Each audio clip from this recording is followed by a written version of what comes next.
Wow জোস। তো এই চিপায় না আসলে তো আমি এটা ধরতেই পারতাম না। পুরো ছাদ ক্লিন করা কমপ্লিট। স্নান করার জন্য ভিতরে জল দিছি, যদিও আমার ট্রে এটা না। হুচু পুচু এখানে কি স্টার্ট করছে। এই ঢাকা ইউনিভার্সিটিতে গেছিলাম, দেন দোল চত্বরের সামনে থেকে আমি এখানে অনেকগুলো মাটির প্লেট আনছি, পরবর্তীতে বাটি আনছি। হেই কবুতর পিপল, নমস্কার, আশা করি সকলেই ভালো আছেন। আজকে ভিডিওর শুরুতে আপনাদেরকে একটা গুরুত্বপূর্ণ কথা বলে দিই, সেটা হচ্ছে যে অনেকেই গ্রামের বাড়িতে গেছেন বা ঢাকা ছেড়েছেন। আমি ঢাকার কথা বলতেছি, যারা মুভমেন্ট করছেন, এ হচ্ছে সোজা সাপটা কথা। অনেকেরই লস্টের কবুতর এসে দেখেন যে অসুস্থ হয়েছে বা মারা গেছে। তো এরকমই একটা কাহিনী হয়েছে, যেটা হচ্ছে যে আমার রিলেটিভসের, ওনার একটা সুস্থ সবল নর কবুতর, খাবার ছিল, জল ছিল, এভরিথিং সব কিছু ওকে, বাট মেবি ওনার খাঁচার সামনে যে পর্দাটা আছে ওইটা আটকানো ছিল ট্রিপল দিয়ে, তেরপাল দিয়ে। তো ওই কারণে মেবি হচ্ছে যে আপনার মানে ডিমে তাড়িতে ছিল জোড়াটা, হিট স্ট্রোকে হয়তো বা মারা গেছে। ভিডিওর শুরুতে আপনাদেরকে বলে দিই, যেহেতু গরম পড়া অলরেডি স্টার্ট হয়েছে, লফটে অল টাইম জলের ব্যবস্থা করে রাখেন। খাবারের জল তো মাস্ট 24 আওয়ার থাকবেই। যদি আপনি কোনো মেডিসিন মিক্স করেন সেক্ষেত্রে ওইটা সর্বোচ্চ 4 থেকে 5 ঘন্টা রাখেন, কেননা অতিরিক্ত গরমে এগুলার আপনার কোয়ালিটি নষ্ট হয়ে যায়। নর্মাল জল একেবারে 24 ঘন্টা প্রোভাইড করেন, যেহেতু রাত্রে না রাখলেও চলে, বাট দিনের অগ্রভাগে যতটুকু আলো থাকে আপনার লফটে টোটাল সময়টাই জল রেখে দেন। আর একটা গুরুত্বপূর্ণ ব্যাপার হচ্ছে প্রত্যেক দিন নির্দিষ্ট একটা পাত্রে খুব অল্প পরিমাণ হলেও স্নানের জল রেখে দেন। সেক্ষেত্রে আপনার কবুতর হিট স্ট্রোকের হাত থেকে বাঁচবে।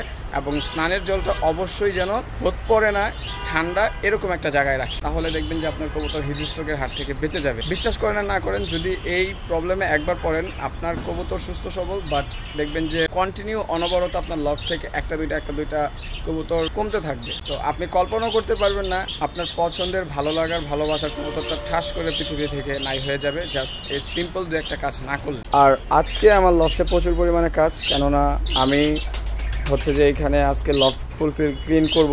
ওরা মেবি ডিম দিবে, মাটির হাড়ের ভিতরে যাওয়া স্টার্ট করছে। তো এই হচ্ছে লফটের বাহির থেকে লফটের অবস্থা। ছাদের কিছু ফুল দেখায় আপনাদের।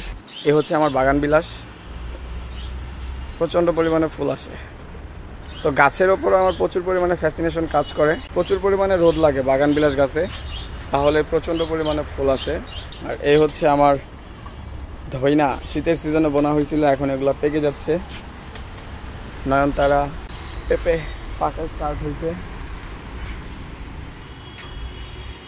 আর এই যে গাছটা আছে মিষ্টি লাউ গাছটা, এটা কিন্তু অটোমেটিক হয়েছে, হ্যাঁ, আমি বনি নাই, টমেটো গাছের মতো। আর এইখানে আমার আরও একটা বাগান বিলাস গাছ, তো এটার ভিডিও আমি করে রাখছিলাম। এই কালারটা খুবই জোস লাগে আমার কাছে, খুবই সুন্দর। যখন এটা পুরোপুরি এখান থেকে ছেড়ে যাবে জোস লাগবে। ও কার জানি কবুতর উঠতেছে। আমার কবুতরের যেহেতু পাখা কাটা, তো ওই কারণে তো এগুলো উঠতেছে না, বাট হ্যাঁ, যখন এগুলার পাখা ফুলফিল হয়ে যাবে এরকম করে আমিও কবুতর উড়াইতে পারবো। এবং আমারও খুব শখ কবুতর উড়ানোর। আমি এই ছাদ থেকে কিন্তু প্রচুর পরিমাণে কবুতর উড়াইছি, হ্যাঁ, ইনফ্যাক্ট নিজের পার্সোনাল রেসও আমি খেলছিলাম। আর এই হচ্ছে টমেটো গাছের টমেটোগুলো আস্তে আস্তে বড় হইতেছে। দেন এইবার এত পরিমাণ জবা ফুটবে বলার বাইরে, মাত্র তো শুরু। এই ফুলের যা ঘ্রাণ, ওয়াও, মারাত্মক বেলি। এখানে যে আরও একটা আছে এখানে, মানে মাথা নষ্ট করার মতো অবস্থা, এত সুন্দর স্মেল। বাই দ্য ওয়ে, এই গাছটা আমি আনছিলাম ঢাকা ইউনিভার্সিটি থেকে। কোনো এক রাতে ফ্রেন্ড সার্কেল মিলে ঘুরতে গেছিলাম, দেন ওই জায়গা থেকে ছোট ডালটা আনছিলাম। দেন এটা এখন ফুলফিল বড় গাছে পূর্ণরূপ নিতেছে। এই গাছটাতে প্রচুর পরিমাণে পাখি এসে বসবে, আমি শিওর। আর এইটা কোন গাছ হইতেছে আমি জানি না, বাট রেখে দিচ্ছি, দেখা যাক কি গাছ হয়। আর এখানে আমার আরও একটা পছন্দের ফুলের গাছ আছে, সেটা হচ্ছে কাঠগোলাপ। এই যে কাঠগোলাপ, দেন এইখানে তো কম ফুটছে, এখানে প্রচুর পরিমাণে আছে কাঠগোলাপ, এইখানেও প্রচুর পরিমাণে। এই যে কাঠগোলাপ শুকিয়ে পড়ে রয়েছে, ওয়াও জোস। তো এই চিপায় না আসলে তো আমি এটা ধরতেই পারতাম না। এটা কোন ধরনের মৌমাছি, দারুণ দারুণ না ব্যাপারটা। আমি এই চিপায় না আসলে এটা তো আমি জীবনও দেখতাম না। আমার কাছে এই ব্যাপারগুলো খুবই ভালো লাগে। আচ্ছা, এই পেয়ারা গাছটাতে প্রচুর পরিমাণে ফুল আসতেছে, দেখা যাক কিরকম পেয়ারা হয়। এই জায়গাটাতে যে দাঁড়াইলাম না, এত পরিমাণ সুন্দর বেলি ফুলের ঘ্রাণ আসতেছে এবং কবুতরগুলোরে বাইরে ছাড়বো, দেন লফটাও ক্লিন করে ফেলবো আজকে। পুরো ছাদ ক্লিন করা কমপ্লিট। ওকে, এইখানে দেখেন আমি কিন্তু ওদের ভিতরে জল দিছি, স্নান করার জন্য ভিতরে জল দিছি। যদিও আমার ট্রে এটা না, হুচু পুচু এখানে কি স্টার্ট করছে। এই এটা হচ্ছে ওয়াইল্ড বার্ডের এরিয়া, তোদের না। অ্যাকচুয়ালি ওদের বলেও লাভ নাই, এত পরিমাণ গরম পড়তেছে যে কিছু করার নাই। ওদেরকে আমি ঢুকায় ফেলবো রুমের ভিতরে, হ্যাঁ।